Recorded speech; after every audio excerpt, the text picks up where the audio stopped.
Boa noite, pessoal. Até que enfim, acho que vai sair a live.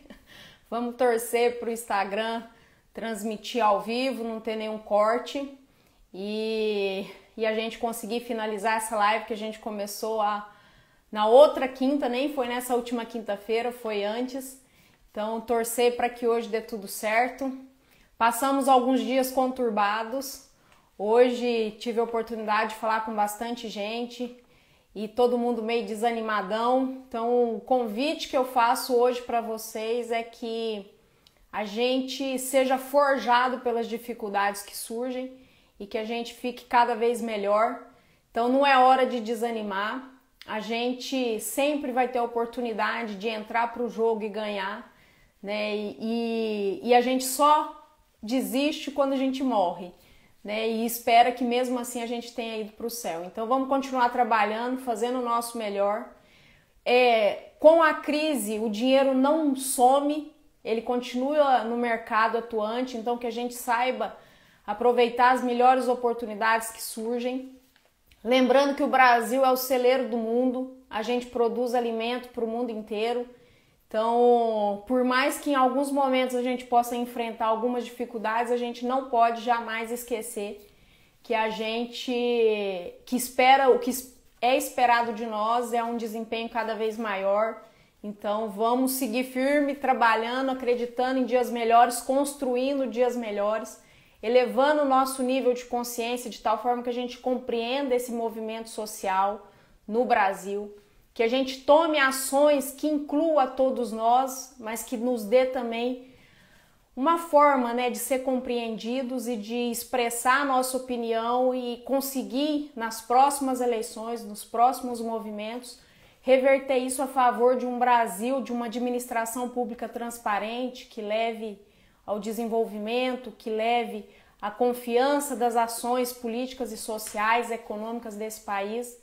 Então, não desanimamos, vamos seguir firme e forte, porque, graças a Deus, raça e coragem a gente tem demais. Combinado? Bora lá! Fazer diferente vai trazer o sucesso, né? Isso vale para qualquer um que é proprietário, qualquer pessoa que tenha rebanho, qualquer técnico. E aí a gente não vai achar que fazer diferente é mudar completamente a forma como a gente faz, mas é olhar por um ângulo diferente, né? Quando a gente fala de uma fazenda de pecuária, nós estamos falando de uma fábrica que produz animais, onde a fazenda ela é a fábrica e os animais é nosso estoque de mercadoria. Então, qual que é o convite que eu faço para você hoje? Que você analise quais são as mercadorias disponíveis para venda dentro da sua fazenda. Você tem bezerros machos à venda? Você tem bezerras fêmeas à venda? Você tem novilhas? Você vende vaca magra? Você vende vaca gorda? Você vende boi magro? Você vende boi gordo? O que você vende? Você vende vaca parida ocasionalmente? Você vende vaca prenha ocasionalmente? Quais são as mercadorias que a sua fábrica de pecuária vende ao mercado? Gostaria que você olhasse por esse ângulo. E a partir do momento que você lista quais são as mercadorias que você vende para o mercado, eu vou te convidar a fazer um outro exercício. Qual é a época do ano que essas mercadorias estão à venda? Qual é a época do ano que as suas mercadorias dentro da sua fazenda de pecuária vai para a prateleira e está disponível para o mercado? Que época você desmama e vende bezerro? É março, é abril, é maio, é junho, é julho, é agosto? Que época que você vende vaca gorda, né? Ali abril, maio, junho, julho, agosto, setembro, outubro. Quando é que você tem volume de boi gordo à venda? Quando é que você vende boi magro? Por que eu convido a fazer essa reflexão? Porque é por esse ângulo que a gente vai começar. O que é fazer diferente? Quando a gente está falando do mercado de pecuária, nós estamos falando de um grande segmento que tem diferentes formas de negócio, né? Eu tenho cria, recria, engorda, tenho ciclo completo, eu só tenho engorda e terminação. Eu tenho gado comercial, eu tenho gado de genética. E quando a gente olha por exemplo, para uma fazenda de gado comercial, eu tenho que lembrar o quê? Que existe um ciclo.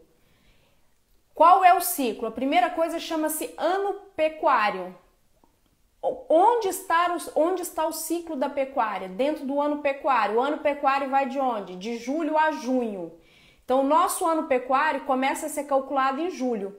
O que acontece durante esse ano pecuário? Um ciclo de produção que vai balizar oferta de produtos, precificação, demanda de mercado. E qual que é esse ciclo produtivo? Ele começa com a aparição. Onde é que está o maior volume de animais parindo dentro do rebanho nacional, que é gigantesco?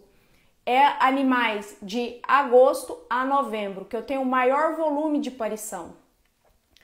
Logo depois que eu tenho a vaca parida, que ela passa os 30 dias pós-parto, o que a gente vai entrar? A gente vai entrar no ciclo de reprodução, estação de monta.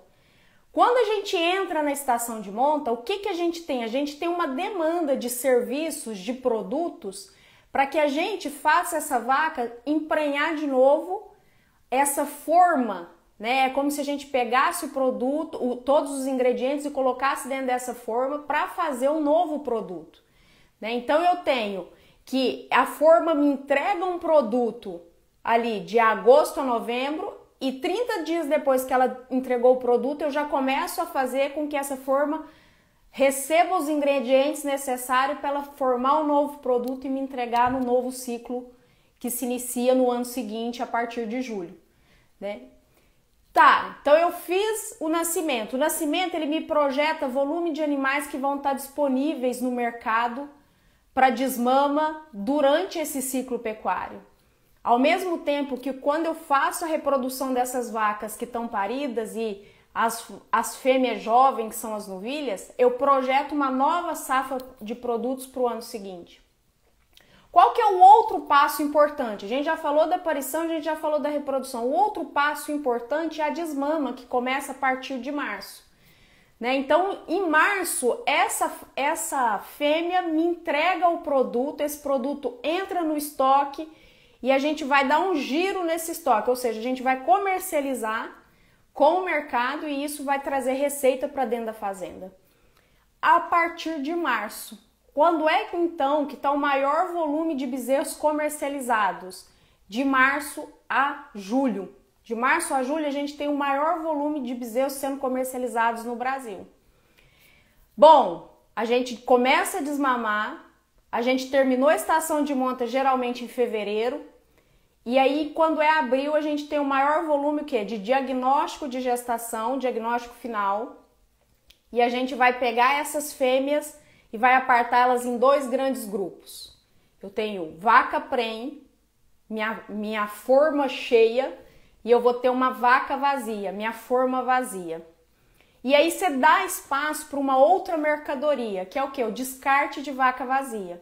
Então, quando é que eu tenho maior comercialização de vaca vazia no mercado? De abril a agosto. E aí a gente vai ter duas formas de comercialização. Aquelas fazendas que, por exemplo, não tem espaço nem condição de engordar essas vacas vazias, e ela vai vender uma vaca magra para o mercado. Então, quando é que tem o maior comércio de vaca magra? Geralmente, maio e junho, começo da época seca, porque eu tenho que aliviar a questão de pasto dentro das fazendas. E eu vou ter o quê? Comércio de vaca gorda, que são as fazendas que vão terminar essas vacas. Quando é que eu tenho comércio de vaca gorda? Geralmente, junho e julho, né? Que eu consigo colocar elas no ponto de abate vendo essas vacas. Bom, aí você vai virar para mim e falar assim, ó, ótimo, eu tô falando de uma fazenda de cria. Não, eu tô falando da base que sustenta a pecuária nacional. A base que sustenta a pecuária é esse processo de cria. Por quê? Porque a partir do momento que eu começo a desmamar, é quando existe o maior movimento comercial dentro da pecuária brasileira. Que é o quê? Ofertar esses bezerros para o mercado. E o mercado que faz recria, engorda e terminação, ele se movimenta para fazer suas reposições, porque é o momento que ele tem maior facilidade de comprar. Quando a gente olha para isso, a gente começa a enxergar o quê? que aquilo? Quais são as mercadorias que eu tenho disponível para venda dentro da fazenda? A fazenda é uma fábrica em que a fazenda é a fábrica e o rebanho são o quê? O estoque de mercadoria.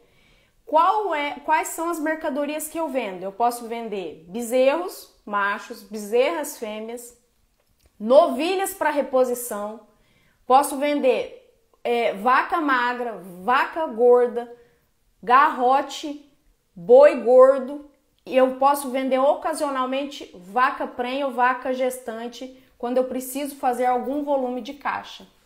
E aí, a hora que eu pergunto quando é que você vende as suas mercadorias, vai de encontro com o fato que dependendo, né, considerando que o mercado respeita esse ciclo de produção basal, ou seja, do produto básico, que é o bezerro ou a bezerra, que depois a gente vende numa categoria mais velha, mas o produto base da pecuária de corte é o quê?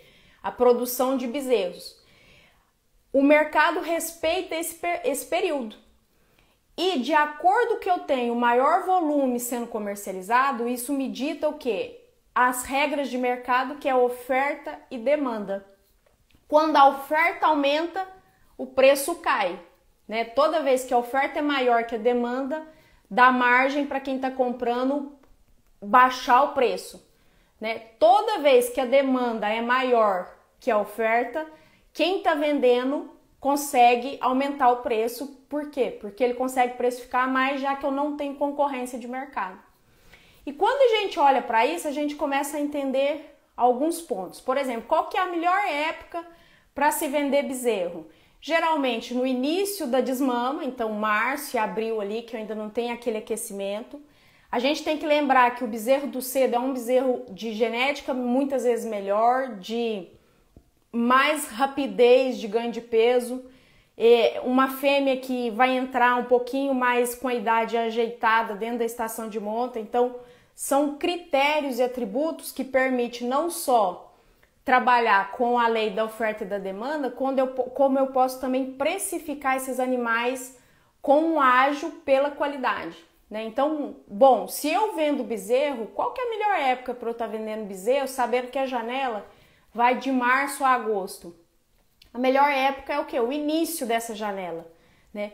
Qual que é os momentos que a gente vê maior precificação? Outubro, novembro, dezembro. Por quê? Porque eu não tenho volume de bezerros em ponto de desmama para estar vendendo para o mercado, né? Então, seria ótimo se eu tivesse bezerros lá, mas quanto que custa para o meu sistema produtivo passar a produzir bezerros nessa janela? Eu vou ter vaca, né, parindo na época seca, eu vou ter suplementação, eu vou ter menor, às vezes, taxa de prenhez. Será que vale o custo de estar entregando um bezerro naquela janela que precifica maior? É uma oportunidade, mas isso exige o quê? Exige outros fatores que envolvem o meu projeto. Então, se eu estou respeitando a janela principal do mercado, eu tenho que estar o quê? Posicionado a minha oferta no momento que eu tenho um melhor valor de comercialização. Qual que é o outro ponto? Bom, bezerros é isso. Quando eu vendo bezerros ali julho, agosto, né, que eu tenha maior volume de venda, o que se espera? Que eu tenha menor precificação, né? Então o preço cai um pouco em relação à faixa inicial, onde a oferta ainda não é tão maior que a demanda, né? E muito se prepara o quê? Para fazer a reposição exatamente onde a oferta é maior. Principalmente se é projeto grande, porque ele compra volume e ele consegue baixar esse preço, né? Então, quando o meu produto é bezerros, eu tenho que pensar o quê? Que eu tô dentro desse, irremediavelmente, eu tô dentro desse ciclo e tem um momento que, se eu posicionar, eu consigo comprar melhor. Do mesmo jeito que quem tá comprando vai pensar o quê? Eu vou olhar para essa janela e falar qual que é o melhor momento de eu entrar comprando para tentar barganhar um preço melhor para dentro do meu projeto e fazer uma economia, né? Quando eu tô olhando para vaca vazia para vender, qual que é a regra? A regra é simples. Tira o quanto antes. Tira o quanto antes e libera espaço. Aí você vai falar, então eu tenho que vender vaca magra? Não. Conforme vai aprontando, a gente vai tirando. Então a gente não olha, quando a gente está olhando vaca retirada de vaca vazia, né, de venda, descarte desses animais, a gente não olha tanto precificação. Qual que é, em primeiro lugar, o critério que mais imprime? É quanto de espaço eu libero, porque eu tô geralmente dentro da época seca ou fria do ano, quanto de espaço eu libero para as vacas que estão prenha, né, que vai entregar bezerro e que determinam a lucratividade. Então não é só levar essas vacas no melhor ponto possível de comercialização, elas são um número menor. Qual que é a minha prioridade aqui? Dar espaço e condição para as vacas que estão prenhes parir bem, conseguir amamentar seus bezerros, não ter perigo de perda e ainda por cima conseguir emprenhar elas o mais rápido possível no pós-parto. Então a prioridade são as vacas prenhas e assim que eu tenho condição de tirar essas vacas vazias, que são descarte, a gente tem uma pressão de retirada. Então a gente não busca tanto precificação, a gente busca mais o que? Liberação de espaço dentro do processo produtivo. Quando a gente olha para boi gordo, qual que é o melhor momento que a gente comercializa boi gordo? No momento que a arroba tá mais alta. O melhor momento para a gente comercializar boi gordo, a gente tem que lembrar assim, qual que é o melhor momento de precificação durante o ano? De outubro a dezembro. A gente está falando o quê? Pós-seca. Então, o que a gente vê muito? Uma demanda muito grande no final do ano que a gente vai encaminhando para as festas, que tem entrada de 13º, aumento de consumo. Então, é o melhor momento de venda. Qual que é o pior momento de venda de boi gordo? Geralmente de março a maio, que é o que? A saída das águas. Então todo mundo pegou esse animal, saiu de uma seca, entrou nas águas, preparou ele, no final das águas tem um grande volume de boi gordo à venda. Quando eu oferto nessa época, geralmente é o momento em que a arroba está mais baixa. Aí você vai falar assim, o que muda? Muda que dentro do meu processo produtivo, se eu quero agregar valor, eu posso lançar muitas vezes mão, por exemplo, de suplementação para alguns lotes, de fazer uma escala dentro daqueles bois e acelerar o ganho, por exemplo, a boiada entrar comendo ponta de capim, né? A boiada que está ganhando peso e vir outras categorias atrás. Existe uma forma de eu planejar esse esqueleto dentro da fazenda de tal forma que eu consiga terminar o maior volume possível de animais antes da etapa que é menor precificação para esses animais. Isso leva a uma maior lucratividade, isso leva a uma melhor precificação. Sempre a gente tem que lembrar que dentro de qualquer negócio, o que se espera é que a gente ganhe mais dinheiro. Todo mundo vai ganhar mais dinheiro? Não. Quem vai ganhar mais dinheiro é quem entender as regras do jogo e jogar ajustando a sua jogada interna com o melhor momento de mercado. É isso que a gente tem que buscar dentro da fazenda. Por isso que fazer diferente vai levar ao sucesso da sua fazenda. E esse fazer diferente não é fazer diferente do que você faz, é enxergar por um ângulo diferente, começar a aproveitar esses melhores momentos de mercado, ajustar o seu sistema produtivo e ir agregando cada vez mais eficiência. Eficiência é exatamente isso, né? Eu fiz aqui um roteirinho, vamos ver se eu já não esqueci alguma coisa. Eu vi que várias pessoas me desejaram aí boa noite, fico muito feliz de ter todos vocês aqui. Vai me dizendo se vocês estão entendendo, se tem alguma dúvida, manda que eu respondo para vocês. Quando a gente olha, por exemplo, né? Então vamos fazer diferente. A gente já falou do ciclo pecuário, a gente já falou como estão agrupados os principais momentos. E algo importante que a gente tem que lembrar é o seguinte, ó. Cada região se ajusta dentro desse ciclo. Se a gente está falando, por exemplo, do sul, a gente tem uma janela que coincide com épocas muito frias. Arthur, Andres, tudo bom? Sejam bem-vindos, boa noite. Quando a gente olha, por exemplo, para o sul, ele se ajeita dentro desse ciclo em alguns meses, considerando as suas limitações. Se eu olho, por exemplo, para o Brasil Central, na região de Mato Grosso do Sul, Mato Grosso, é exatamente outra ajustada. Se eu olho para o norte do país, se ajusta. Se eu olho, por exemplo, para Roraima, que está muito acima, eu vejo outra forma de lidar dentro desse ciclo. Aí você vai falar, ah, mas então cada região é uma região? Vírgula. Existe um ciclo principal e as regiões têm um movimento particular delas, mas a gente não esquece que o quê? Elas se balizam pelo ciclo principal. Isso vai levar a gente a entender, por isso, o impacto, por exemplo, de uma estação de monta, o impacto da aparição acontecer mais no cedo, o impacto que a gente vê dessas questões principais, aparição, reprodução, venda, comercialização, o impacto que isso tem dentro do sistema geral, vamos dizer assim, de comércio de pecuária no Brasil. Então, quando a gente vai olhando para a nossa região, a gente sai do macro e vai para o micro. Então, a gente entende assim, como o ciclo no Brasil tá comportando durante o ano, e aí eu olho para a minha região, que aí eu começo a ver o quê? Oportunidades de negócio dentro da minha região. Porque eu sei, por exemplo, que o mercado nacional tende a baixar agora, e eu olho para a minha região e vejo que está projetando tentando agregar valor. E aí você espera o quê? Que naturalmente aquela região vai se comportar regressivamente em relação, por exemplo, à precificação ou oferta. Ou existe o quê? Uma reserva de gado ali buscando uma precificação, mas eu vejo uma sinalização de mercado nacional trazendo para baixo. Então a gente sempre tem que estar atento ao que está acontecendo no geral e observar a particularidade da nossa região em relação a esse geral.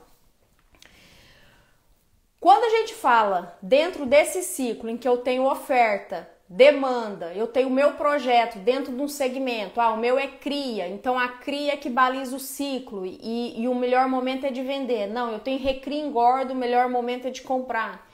Eu vejo uma mudança de clima ou uma previsão de seca muito forte, que vai faltar espaço, a pecuária de uma maneira geral não se prepara com um recurso para entre safra. Então eu sei que vai ter uma maior oferta, por exemplo, de venda de animais por uma questão de não ter espaço, de uma seca muito forte. Então eu vejo que esse mercado se comportar numa questão de buscar oportunidade. E aí a gente vai entrar em outro fator, que é a questão dos índices produtivos. Então, algo é o que está acontecendo na prática. Nada, o dado sempre vem depois. Existe algo acontecendo na prática que gera dados. E os dados são coletados e interpretados para gerar a tomada de decisão. Quando a gente está falando de pecuária de corte comercial, vamos falar aqui que foi o nosso momento até agora, pecuária de corte comercial. Quando eu estou olhando para esse mercado de pecuária de corte comercial, como é que eu meço o meu resultado? Como que eu meço que o negócio está dando certo? A gente coleta algumas informações que são imprescindíveis. A primeira delas é o quê? Índice de prenhez. Ao final da estação de monta, qual foi o número de vacas que entrou na estação de monta? Qual foi o número de vacas que saiu prenhes? Qual que é o percentual de vacas que ficaram prenhas? Por quê? Porque existe um custo de espaço, de insumo, de mão de obra. Existe um custo fixo da manutenção de todas essas vacas dentro da sua fazenda. E o que vai gerar receita para você é a venda o quê? De bezerro. Então, bezerros vai gerar receita que vai pagar esse custo e vai deixar o seu lucro. Quando eu olho para a minha fazenda, a primeira preocupação que eu tenho que ter é o seguinte: tá gerando bezerro suficiente para pagar a conta? E onde está o meu índice? O meu índice está em 60%, é um índice baixo. Mas a minha fazenda é na região do Pantanal. Tem suas questões, mas você tem que buscar um índice maior, porque o que é que paga a conta dentro de uma fazenda de cria? Número de bezerros desmamados. Número de bezerros desmamados é a mercadoria para vender no mercado e fazer dinheiro e pagar a conta de toda a operação da sua fábrica de pecuária. né? Então eu tenho que perseguir o quê? Um índice de prenhez alto. Só tem possibilidade de parir uma vaca que ficou prenha. Então a gente tem que trabalhar para ter um volume de bezerros. Qual que é o índice no final? Então primeiro, emprenhei vaca. A busca por um índice de prenhez alto deve ser algo constante, sempre tendendo a mais. Qual que geralmente é o limite para índice de prenhez? Se situar entre 80% e 90% é um fator ótimo, excelente, né? Lembrando que tem regiões mais difíceis e que para perseguir um índice maior a gente tem que lançar a mão de alguns recursos, né? E até onde a gente vai com os recursos? Até o momento que isso não nos custa muito caro de tal forma que torna inviável, né? Então a gente tem que ir olhando essa relação de custo, mas dentro de qualquer fazenda de cria, perseguir um índice de prenhez alto é o que vai dar sustentabilidade para o seu negócio. Qual que é o segundo índice? Número de bezerros desmamados, porque muitas vezes a gente emprenha a vaca, aí depois a gente tem fundo de maternidade, a gente tem perda de bezerro na maternidade e a gente tem animais morrendo pro curso e aí eu chego, né? Eu fui lá e emprenhei 85% das vacas, mas eu chego no final eu perdi 10%, então eu desmamei 72% de bezerros, né? Isso é o que? Uma perda muito relevante, principalmente naqueles projetos onde a gente gasta muito para emprenhar a vaca. Essa perda pós-diagnóstico final, essa perda muitas vezes rompe, né, a questão da nossa lucratividade. Boa noite para todo mundo. Vou deixar gravado sim, gente, vai ficar lá no feed. Se a fazenda estiver no início, poucas cabeças para ir formando a base. No início vem pouco bezerro, mas depois a coisa melhora. Melhora, Arthur. A gente tem que buscar aquela melhora. Por exemplo, eu começo uma fazenda e eu compro, em vez de eu comprar a vaca parida, né, eu compro novilhas. Tudo, eu falo, tudo é questão de se preparar. Vou começar um projeto, né? E aí eu tenho duas opções, comprar vaca parida ou comprar novilha. O que muda? Se eu comprar a vaca parida, eu vou pagar um pouco mais. Mas dali 6 meses eu vou desmamar o seu bezerro e já vou fazer um caixa, né? Então eu consigo o quê? Custear boa parte das despesas sem ter que arrancar dinheiro do bolso. Não, eu tô começando um projeto, eu compro novilha. O que eu tenho que lembrar?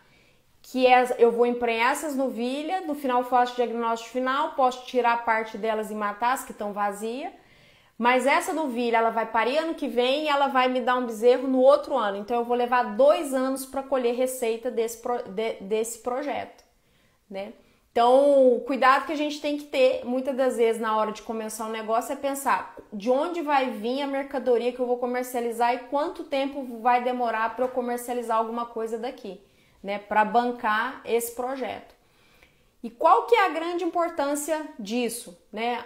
O índice de prenhez. Quando a gente vai comprar fêmea para o rebanho, são poucos os projetos que vai vender a cabeceira do gado. Às vezes a gente acha alguns projetos que vende, por exemplo, a cabeceira das fêmeas desmama, né? Então aí já são momentos, assim, são achados dentro do rebanho. Só que a gente sabe que tem fazendas que comercializam bezerros no caso, com diferentes níveis de qualidade genética. Então, quando eu vou começar um projeto, qual que é a busca?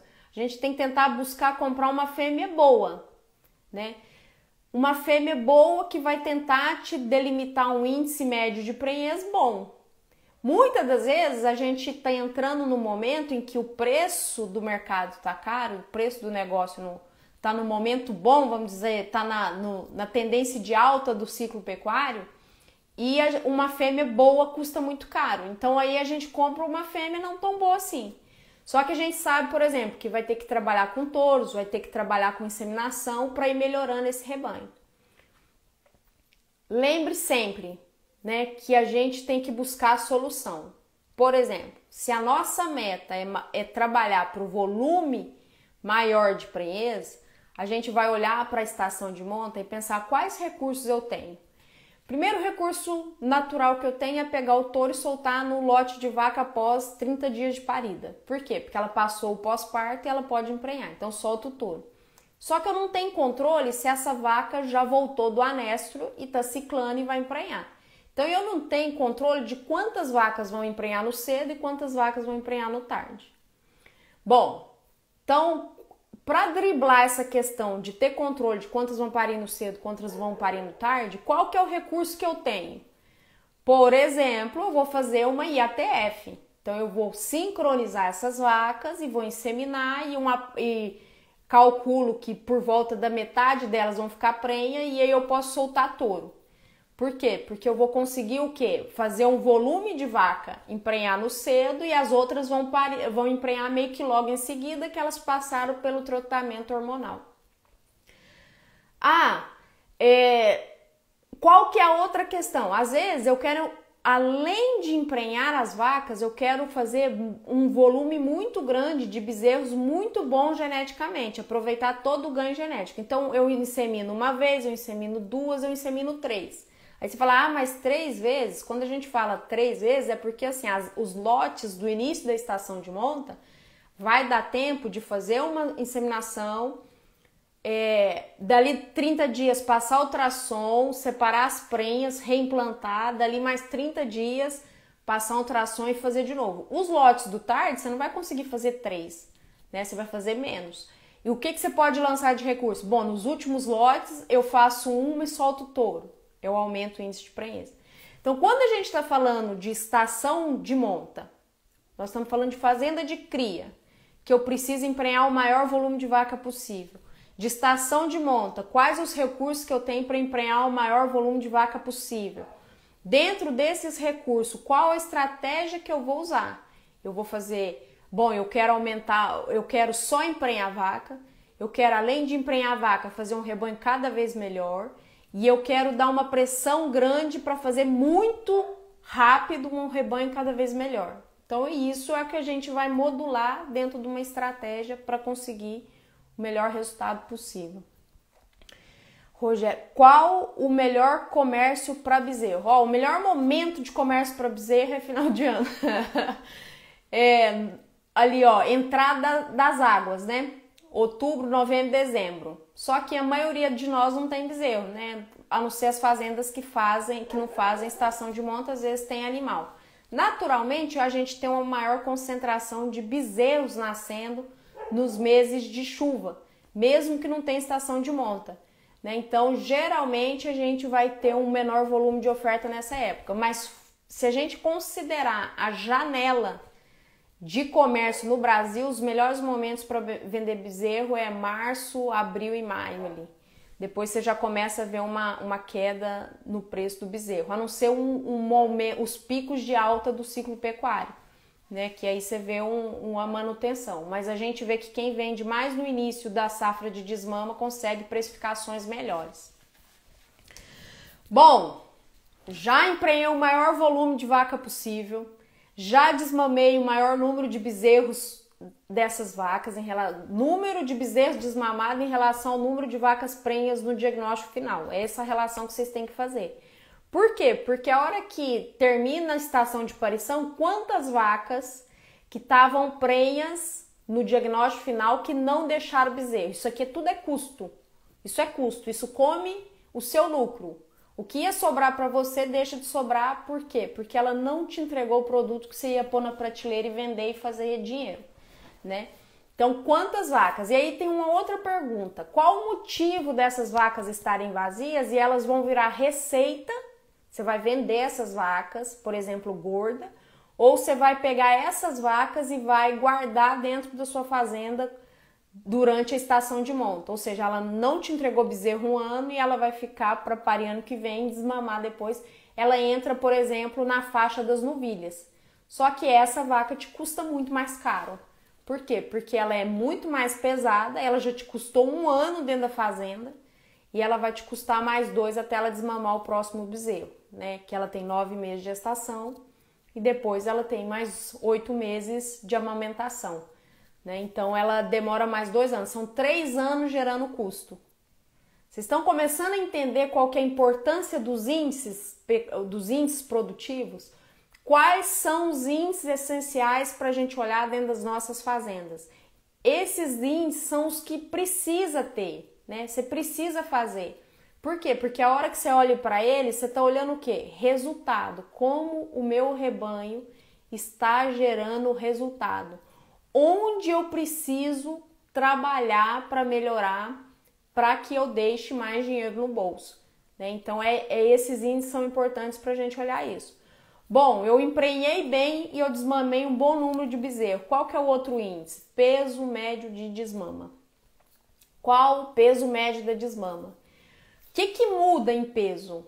Muda assim, ó, condição da vacada, se é uma vacada boa, né? Se tem boa habilidade materna, se é uma vacada de caixa, boa de caixa, e se você tem condição ambiental, né? A gente começa a observar.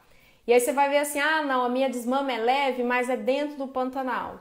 Por exemplo, né, onde eu tenho capim nativo, extremamente extensivo, mineralização não tão certa assim, que o gado para ser rústico adaptado não é um gado pesado de caixa, então é um gado mais refinado. Então, às vezes, é mais natural eu olhar para uma desmama mais baixa, né? Mas dentro desse cenário, qual que é uma boa desmama? Né? A gente tem que ter sempre essa relação. Do mesmo jeito que quando a gente olha para uma fazenda, que você tem todas as condições ambientais, eu tenho braquiarão, não vou nem pegar uma fazenda assim, né? Mas vamos pegar assim, uma fazenda que tem braquiarão, que a vacada é uma vacada média, boa, sadia, que dá um bom rendimento, que é uma vacada que eu mato aí com 16 arrobas de média, então é uma vacada boa, né? E eu olho para uma desmama de 150, 160, 170 quilos de média. Você tem que acender uma luz, né? Algo está errado. Ou é a nutrição, ou se eu tenho uma condição nutricional média, é a questão genética. Então eu tenho que trabalhar para ter um gado melhor de tipo, mais produtivo, que aproveita aquele ambiente e deixa mais resultado, né? Lembrando sempre que quais são as 4 bases? Nutrição, sanidade, manejo e genética. Então, a hora que eu olho para um gado que eu tenho uma condição ambiental boa e esse animal não desempenha me entregando uma média boa, a primeira preocupação é nutrição, não tá boa. Então, é trabalhar a composição genética desse gado. E aí você vai ter que entrar com touro, com sêmen e com descarte, né? Existe uma parcela desse gado que te come a média. A maioria das vezes é isso. Então você tem que achar qual que é esse gado fraco que te desmama muito abaixo, que traz sua média para baixo. Você tem que trabalhar esse gado. Que forma? Descarte, os demais eu tenho que fazer o quê? Melhoramento genético, incremento de qualidade genética para aproveitar melhor o ambiente.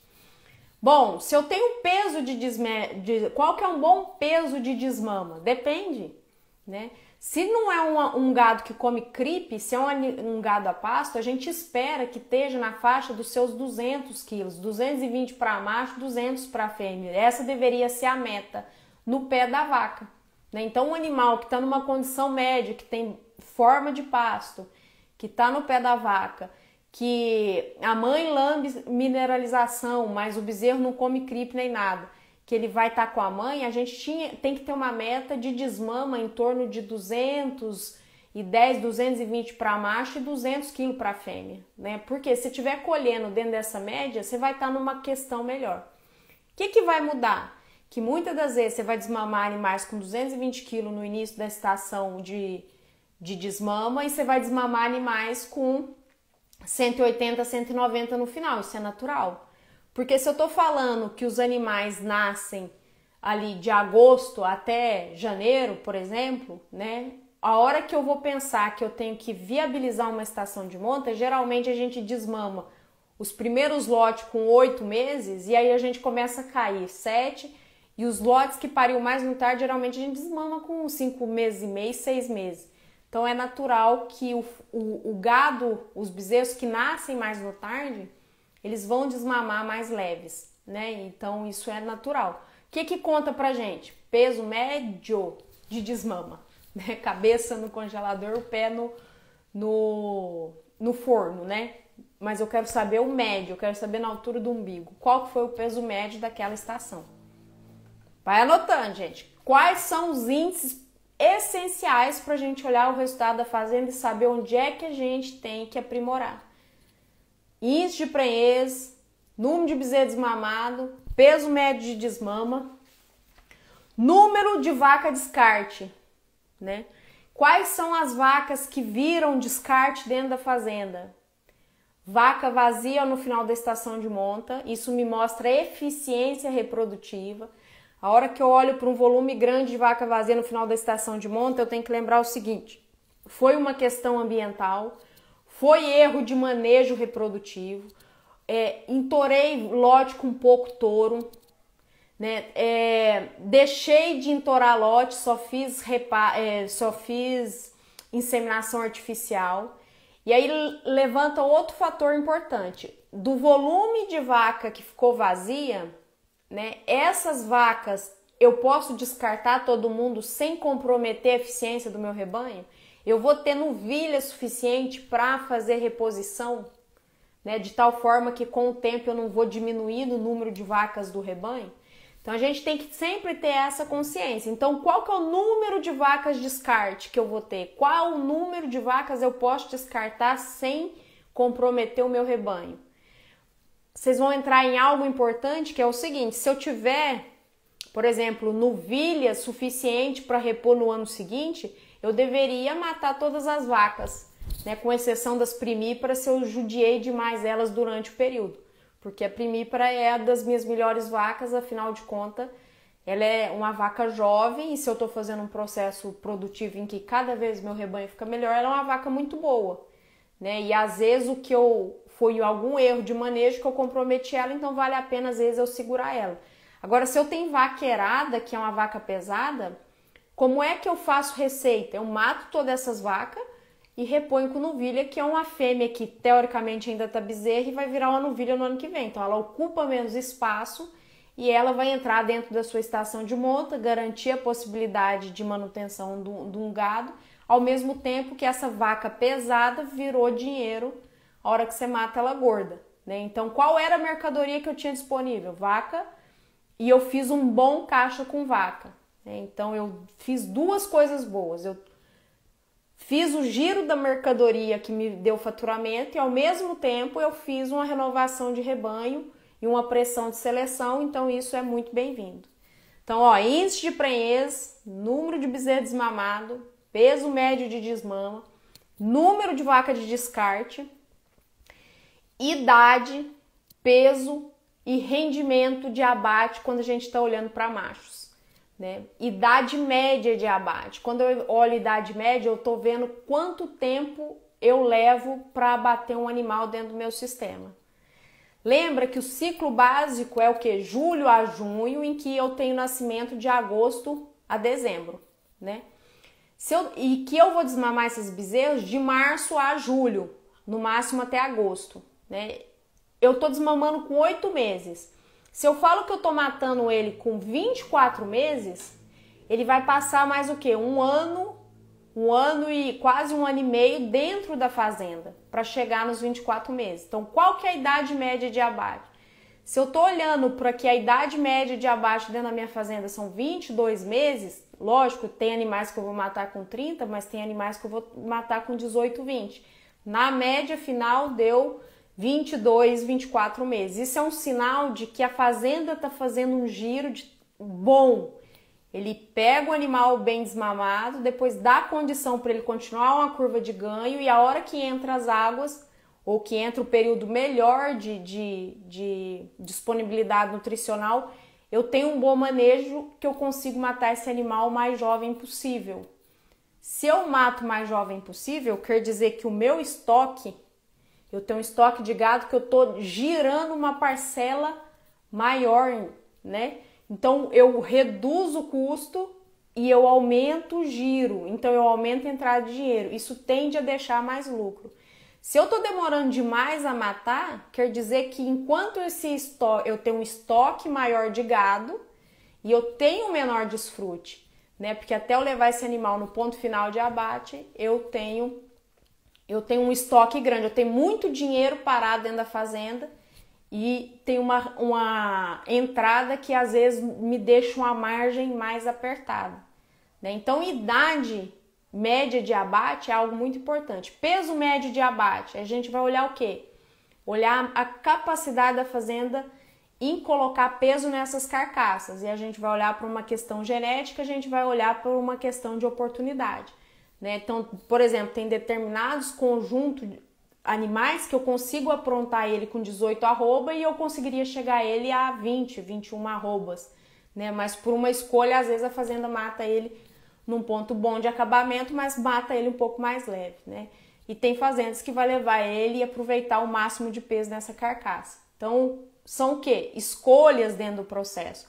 Ao mesmo tempo que eu tenho fazendas, por exemplo, pela raça e pelo conjunto genético do gado, eu não consigo matar ele mais leve, eu tenho que matar ele sempre mais pesado, né? Para dar o quê? O nível de terminação e acabamento para aqueles animais. Isso são o quê? Estratégias dentro da fazenda, isso conta lucratividade. Isso é importante a gente estar olhando. Rendimento.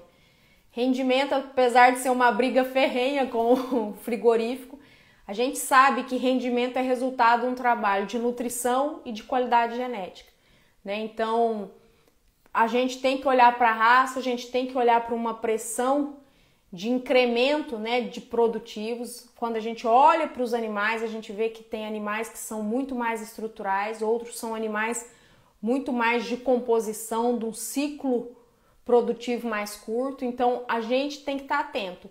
Quem produz tem que ter o compromisso de estar fazendo um produto que vai dar um bom desempenho dentro da fazenda de quem compra. Por quê? Porque você vai fazendo uma reserva de mercado, porque o seu gado entrega qualidade. E quem compra tem que olhar muito bem se o seu sistema comporta um animal cada vez melhor qualidade, porque às vezes vale a pena pagar o ágio, né, um pouquinho a mais para ter essa qualidade e com isso dar mais eficiência dentro do processo produtivo. Vocês não se esqueçam que eu falei lá no início, quando todo mundo vai ganhar dinheiro, espera-se que sim, mas nem todo mundo. O que muda é a margem. Quem é que ganha maior margem dentro dos projetos? Aqueles que conseguem fazer o melhor uso, né, dos recursos que tem e que conseguem aproveitar as melhores brechas dentro do ciclo produtivo anual que a gente tem dentro da pecuária. Então, quando, por exemplo, alguém paga um pouquinho a mais e compra uma bezerrada de boa qualidade genética no cedo, com certeza ele dá mais giro dentro da fazenda, né? Então ele deixa uma margem de dinheiro melhor dentro do bolso dele. Então, por mais que ele pague um pouco mais, aquilo traz um resultado muito melhor, né? Então a gente tem que estar atento a essa questão. Qual que é outro fator importante? Valor médio de comercialização. Qual o valor médio de comercialização que a gente colhe dentro do projeto, né? Isso a gente tem que estar acompanhando. Por quê? Porque você vai ter o resultado da sua fazenda e você vai ter uma baliza de estar olhando o mercado e pensando assim, eu tô na média, eu tô a mais, eu tô a menos, né? Por exemplo, lá no meu projeto, o que a gente vê ao longo do tempo? Rodrigo, Bolsonaro 22, pois é, né? Combino com a sua opinião. Ai, que Deus dê vida longa ao nosso capitão, né? Porque o cara é fera, meu Deus.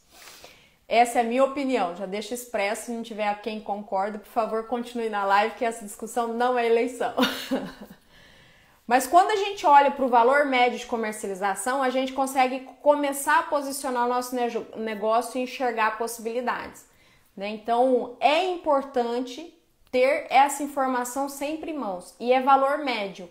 Mas é importante também a gente pensar assim, em que momento eu consegui colher o melhor valor possível dentro dentro dos produtos que eu oferto à venda, né? Porque a gente vai chegando no índice principal. Você tem lucro dentro da sua fazenda? Você tem lucro dentro da sua fazenda? Qual sua margem de lucro? Quanto sobra de lucro? Porque no fundo, o que nós falamos aqui? Nós falamos como é que funciona as regras do jogo, né? Esse jogo chamado pecuária, como funcionam as regras do jogo.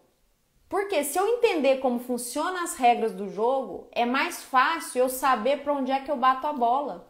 É mais fácil eu fazer o gol, ou seja, é mais fácil eu atingir o sucesso, né? E quando a gente olha para isso, o que eu espero? O que é fazer o gol nesse jogo? É deixar lucro. O que faz deixar lucro dentro de uma fábrica de gado? O fluxo dele ser o mais rápido possível e o giro, quanto de mercadoria eu consigo tirar de dentro daquela fábrica todo ano. Independente se é bezerro, se é novilha, se é vaca, se é boi. Quanto de mercadoria eu coloco no mercado e faturo no melhor preço que eu consigo vender. Porque uma coisa é vender, sei lá, vamos falar assim, não dá nem para falar Pepsi, que é parecido de preço, mas qualquer outra refrigerante barato. Uma coisa é eu vender Coca-Cola, por exemplo. Né? Então, a gente quer o quê? A gente quer fluxo, que o negócio ande o mais rápido possível. Por quê? Porque lá no final da esteira vai ter o produto pronto e que esse produto vai para a prateleira e vende no melhor preço possível. Porque no final das contas eu ganhei no giro e eu ganhei no volume de mercadoria comercializada, né? Os nossos projetos de pecuária, fazer diferente é exatamente isso, entender as regras do jogo e olhar para dentro do projeto e tentar ajustar ele para aproveitar as melhores janelas dentro desse jogo. E isso quer dizer o quê? Ajustar os nossos processos de quando é que nasce o bezerro. Por quê? Porque só depois que nasce é que eu vou fazer reprodução. Quando é que eu desmamo esses bezerros? Quando eu concentro a desmama, se é no melhor momento do mercado de comercialização. Bom, eu que trabalho com recria e engorda, em que momento eu compro?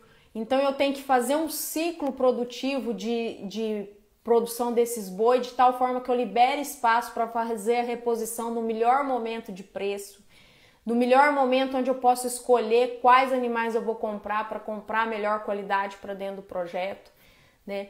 E aí eu vou pensar assim, bom, esse ano eu tive um comprometimento da questão ambiental dentro da fazenda, então eu vou lançar a mão de fazer, por exemplo, uma suplementação de 0,3%, 0,5%, eu vou fazer uma suplementação, um semi-confinamento, ou o meu sistema está intensificando de tal forma que eu consigo comprar insumo num bom preço, me planejar e fazer um confinamento de tal forma que torne eficiente.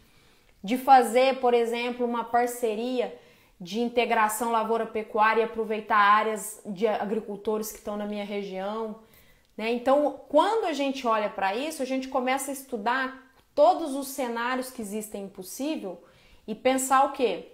Pensar que dentro desse ciclo eu vou ajustar os meus processos e vou aproveitar as oportunidades que existem de tal forma que eu aumento o giro e com isso eu tire mais produtos, venda mais produtos num bom preço e isso entre o maior volume de dinheiro possível e no final eu pague as contas e me sobre margem de lucro. Eu desejo que todo mundo sempre coloque bastante dinheiro no bolso como margem de lucro, porque quem tem margem de lucro são pessoas que estão olhando para dentro do negócio, que trabalham todos os dias, que tomam boas decisões e que defendem o seu ganha-pão com muita habilidade. Então é um sinal de que a pessoa está fazendo o melhor trabalho possível. Nada mais justo do que remunerar quem trabalha da melhor forma possível. Pronto! Bom, gente, é isso que eu queria trazer. Graças a Deus a live deu certo hoje, né? Eu já vou deixar um convite. Semana que vem eu vou estar viajando, vou para o Maranhão olhar um projeto e amanhã eu vou fazer outra live, né, sobre mitos, sobre a questão dos números, pra gente adiantar, porque eu sei que com a eleição atrasou toda a nossa série Gestão de Rebanho, tá tudo parado, tenho vários posts parados, porque eu não consegui acompanhar com as lives pra gente conversando, que eu sei que é muita informação. Quem não viu o último post comercial a genética, vai lá e lê o último post no feed, porque amanhã vai entrar genética ou comercial e a gente vai falar como é que funciona o ciclo produtivo da genética no Brasil. E aí vocês vão entender a diferença, por exemplo, quando a gente olha para a genética, todo mundo acha que é igual, mas dentro do comércio de genética eu tenho projetos de alto valor genético que produzem, por exemplo, focam em produzir touros e matrizes, touros de central, matrizes doadora para ser comercializado em altos valores. Tem projetos de genética menores que nicham a sua região e tem projetos de genética em escala, né, que o compromisso deles é o quê? Trazer para um preço acessível e criar condição para projetos que compram grandes volumes, né? Então, vocês vão entender que é outro mercado, mas que esse outro mercado chamado genética, ele trabalha em função do mercado comercial. Então é importante que vocês vão lá no feed, já olha esse post do comercial para que amanhã vocês entendam ainda melhor o que é o mercado da genética. E lá no final da série a gente vai fechar esse raciocínio e já prometi para vocês, vamos fazer um plano, né? Fazer um calendário anual de ações. Então pensar no ano que vai começar no próximo ano, marcar o que está acontecendo, o que eu tenho que estar atento, o que eu tenho que ter, em que momento eu tenho que estar trabalhando para entender o que eu tenho que fazer no mês seguinte, né? No mês seguinte começa a comercialização, o que eu tenho que ficar monitorando, onde que eu olho, enfim.